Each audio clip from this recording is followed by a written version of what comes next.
Did you know that stevia destroys dopamine activity in the brain? In this video, I will show you the studies that have proven how stevia can destroy dopamine in your brain, which is really scary if you're trying to lose weight or improve your mental health and energy and focus, because a dopamine deficit is going to lead to overeating, cravings, low motivation, low energy, and even depression. Hi, I'm Dr. Zaldivar, and I lost and maintained 35 pounds despite struggling with my weight since being 12 years of age, and I did that by raising my baseline dopamine levels and speeding up my metabolism using reverse dieting tools. I also quit my nutrition and exercise professor jobs at the University of Miami and the American College of Sports Medicine and elsewhere so I could reach a wider audience online. So, how does stevia destroy dopamine in the brain? This 2019 paper showed that in rats, when they were given stevia, it reduced the enzyme tyrosine hydroxylase, which is necessary to synthesize dopamine. Normally, when you eat protein, you break down that protein into individual amino acids. One of them is tyrosine.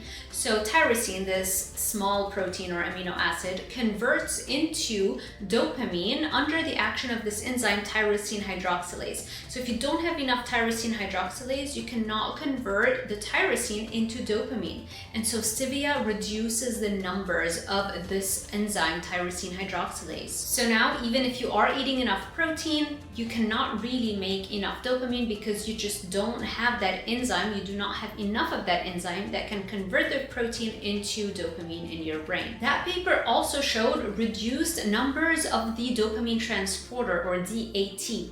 And so dopamine transporter is what keeps dopamine activity moving. And so if you don't have enough of the dopamine transporter in your brain, everything becomes slower, dopamine activity becomes more sluggish, and it's as if you don't have enough dopamine in your brain. Living life without enough dopamine activity in your brain is very painful. This is what a craving is. This is why people generally tend to succumb to their cravings, whether they're craving a cigarette or a cupcake. It's because that craving is simply a state of dopamine deficit in your brain, and it's so painful that the only way out when you are in that crisis appears to be indulging in some exogenous or outside source of dopamine. Not only that, but low dopamine in your brain also zaps your energy. If you don't have enough dopamine activity in your brain, you have no motivation, you have no energy, and you don't feel like doing anything, whether it's working on a project or a side hustle or working out.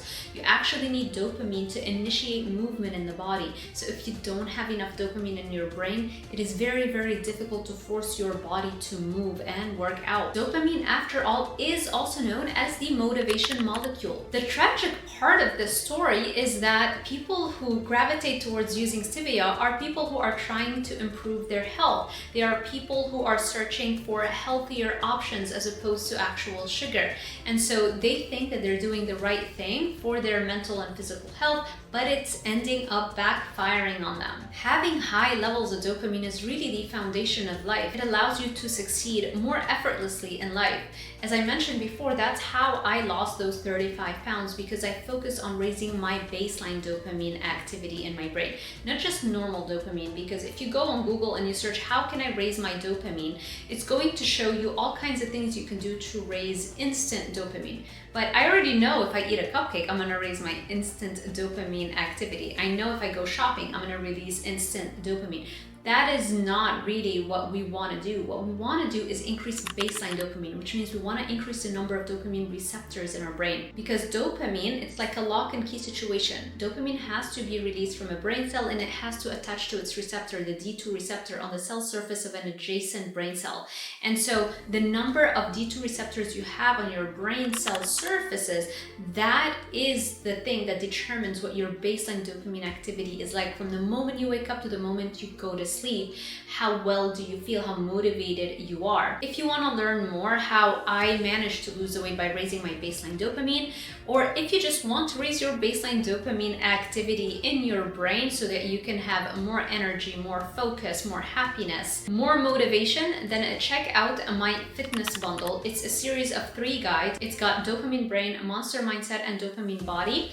And every one of those guides will have one aspect of how to raise your your baseline dopamine. Specifically, the dopamine brain and the monster mindset, they're critically important. Dopamine brain shows you physiologically how you can increase D2 receptor numbers, and monster mindset shows you the mental tools that are also critically important to raise your D2 receptor numbers or your baseline dopamine levels. You can find the bundle on drsarahzaldivar.com/shop. And if you're looking for one-on-one support, check out my coaching packages at drsarahzaldivar.com/coaching. And if you're interested in the type of diet that I personally follow that keeps my baseline dopamine level elevated and also gives me food freedom, so I'm not constantly obsessed with thoughts of foods, what I can and cannot eat, because food focus can really be exhausting if you're trying to get healthy, I will send you a free copy of my guide, the 30-day carnivore diet challenge guide, when you sign up to my newsletter at drsarahzaldivar.com/newsletter. And if you found this information helpful, please share it with a friend or family member